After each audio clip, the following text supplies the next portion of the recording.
Bien,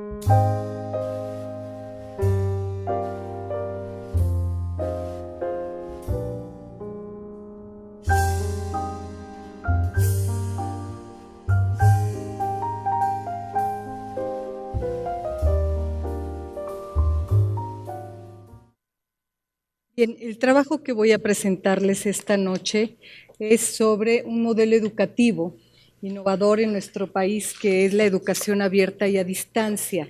Esta educación o este modelo o este sistema educativo ha abrevado de modelos educativos del siglo XIX y se ha constituido tomándolos en cuenta, como ha sido la educación extraescolar, la escuela nocturna, la enseñanza mutua, la enseñanza ambulante y la escuela rural.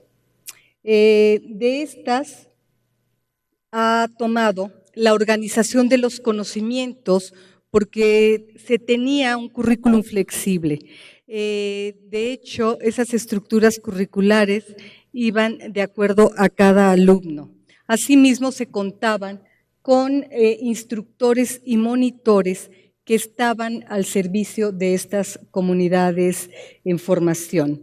También había flexibilidad de horarios, había una ampliación enorme para que pudieran acudir los indígenas, los adultos, los niños. También había una matrícula abierta, había flexibilidad, se podían inscribir cuando quisieran y por supuesto sus programas eran abiertos y flexibles y se contaban con métodos especiales como el lancasteriano. Por ejemplo, de las aportaciones de la escuela rural que recupero yo para el sistema de educación a distancia a los finales del siglo XIX, es el trabajo cooperativo que se tenía, que ahora nosotros lo estamos viendo y se traduce en trabajo colaborativo, si lo vemos ya en el siglo XXI. Tenían programas articulados, horarios flexibles, que en los modelos de educación abierta y bueno, y a distancia, pues son en el momento que una quiera, ¿no? Entonces, pues se toman también eso. La reglamentación adecuada y obviamente el fomento de la libertad y la espontaneidad. Entonces, pues fue una enorme aportación lo que esta escuela rural nos da a la educación a distancia. Asimismo, el método lancasteriano, por ejemplo, también toma el trabajo que tienen los tutores y los asesores con los alumnos, que es guiar y orientar el conocimiento. Por otro lado, vemos que se incorporan en los albores del siglo XIX los medios de comunicación e información. Y así tenemos que en 1900 ya se utiliza en la arsenal preparatoria el cinematógrafo. Vemos también que para 1922 Vasconcelos incorpora el concepto de educación universal y entonces se da una enorme difusión a los libros. También se incorporan los talleres cinematográficos de la SEP, se tienen proyecciones comunitarias de cine educativo y los cursos por correspondencia. Muchos de ustedes recordarán esos cursos por correspondencia, que eran desde clases de guitarra hasta cursos de química, etcétera, ¿no? O de oficios también. Entonces, bueno, ahora hacemos licenciaturas, maestrías, doctorados, educación a distancia, etcétera, por correspondencia, por otros medios, más que ya no son epistolares, ¿no? Ahora usamos las supercarreteras. Bien, las misiones culturales son muy importantes en la educación abierta y a distancia porque ellas son las pioneras de este modelo educativo. Tuvieron un enorme programa editorial y así lo vimos con las bibliotecas, las pequeñas bibliotecas que ellas integraron, por ejemplo, para los sindicatos de mineros, para las prisiones, para bueno, ahora se llaman consejos tutelares, pero para donde están los niños, en fin. Y obviamente en todos los municipios pues se tenía este programa editorial. También los maestros contaban con el libro El Maestro Rural, que la idea era apoyarlos con sus cursos para tener una mejor formación. Así ellos tenían, por ejemplo, temáticas como organización escolar, técnicas de enseñanza, agricultura, pequeñas industrias y jardines de niños. Ellos, o en estos materiales se tenía la vinculación entre el conocimiento y el entorno. También eran materiales autogestivos, ¿sí? Porque se dejaban, nos enviaban estos materiales y ellos tenían que regresar todas sus actividades de aprendizaje por correspondencia a la capital, ¿verdad? Y ahí era evaluado, o cuando iban las misiones culturales a los estados, pues ahí recibían esta retroalimentación. Para los años 30 y 40, pues incorporan recursos tecnológicos en la enseñanza, no así de una manera como ahora los estamos incorporando, sino se van introduciendo. Y se introduce, por ejemplo, el correo postal, el cinematógrafo, las estaciones, una estación de televisión, del circuito cerrado de televisión y estación de radio. Aquí ya nos estamos acercando a un momento donde se tiene el primer programa que se transmite del Hospital Juárez a la 8ª asamblea que tuvieron los médicos. Ahí se transmitió por circuito cerrado una operación. Y eso con el apoyo del ingeniero que ustedes, de este maravilloso ingeniero González Camarena, sí. Entonces, sí, González Camarena. En 1955, nuestra universidad introduce los primeros programas educativos y culturales, y así a través del Telesistema Mexicano y el Instituto Politécnico Nacional a través del Canal 11. También se incorpora la radio, donde se tienen emisiones de alfabetización. Recordemos algunos de los lugares donde se dan estas emisiones, como fue la Sierra Tarahumara en Chihuahua, en Teocelo y Hueyacocotla en Veracruz. Estos programas de alfabetización, bueno, también fueron apoyados con cartillas, ¿verdad?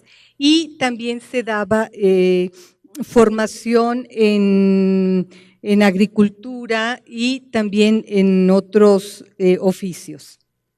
Para los años 60 se da un programa muy importante que se llama el Programa de Alfabetización y Educación Básica, un paso más y yo puedo hacerlo.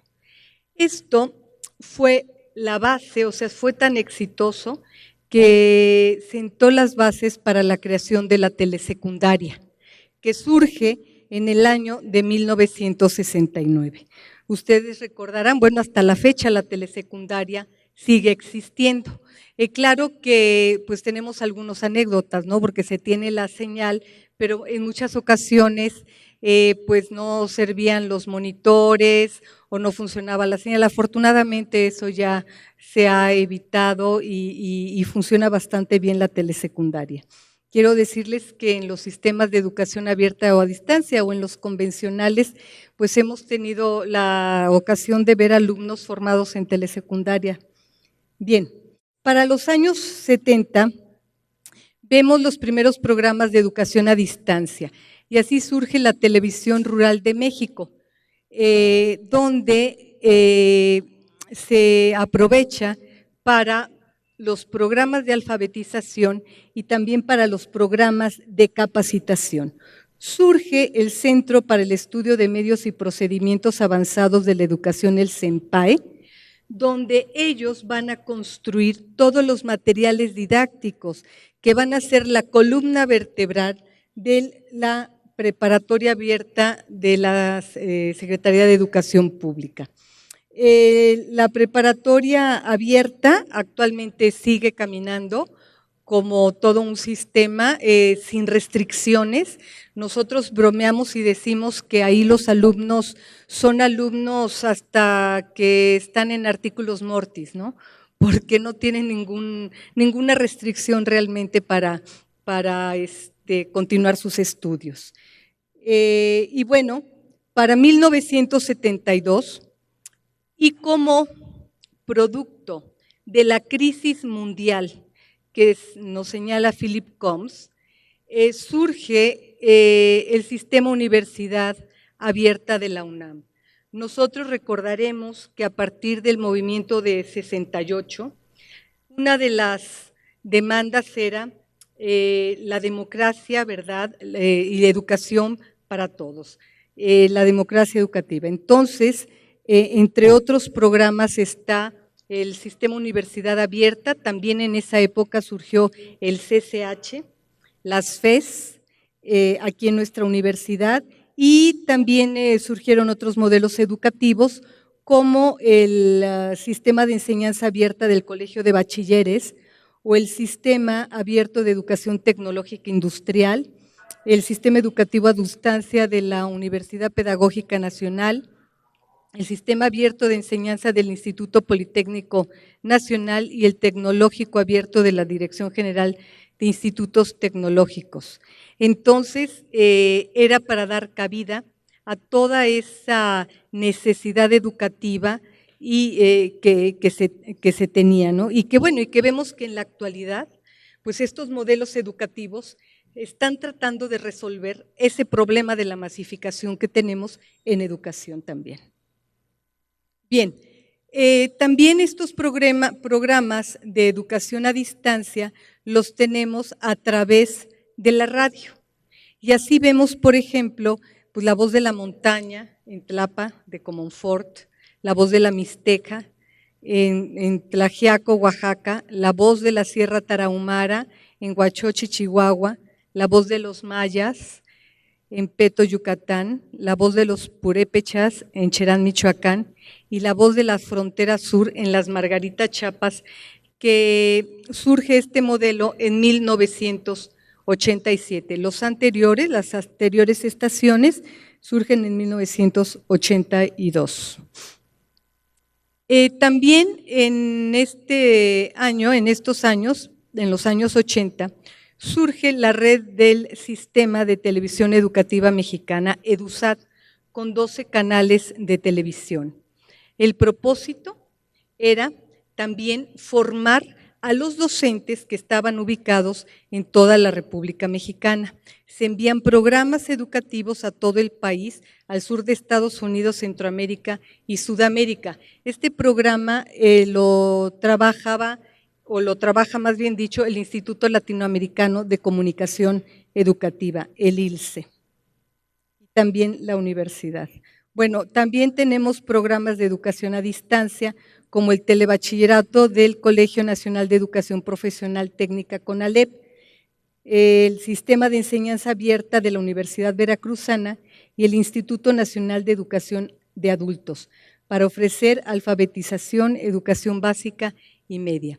Todos estos modelos educativos pues han tenido enormes innovaciones y han elaborado materiales didácticos impresos en diferentes modalidades, como pueden ser guías de estudio, antologías, o bien también lecciones de cátedra o ejercicios, ¿verdad?, que en la actualidad no nada más se ofrecen de manera impresa, sino también los tienen en la red.